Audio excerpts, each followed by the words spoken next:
Oh, sige, kumain na kayo.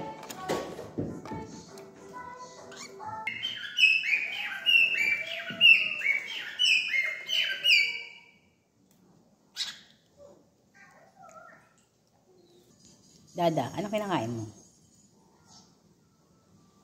Kahoy? Andun sa loob. Pumasok ka dun sa kwarto nyo. Doon sa loob, sa kwarto nyo. Merong doon mga kahoy.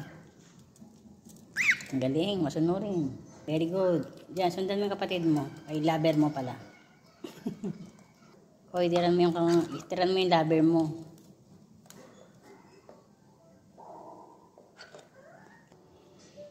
Ang cute ng buntot niya. Tada! Asan na isa? Dada. Dada. Ayun. Si Dada. Si Dada. At si Didi. O, nakipagtulakan pa. Isa-isa lang. Say hi. Hi.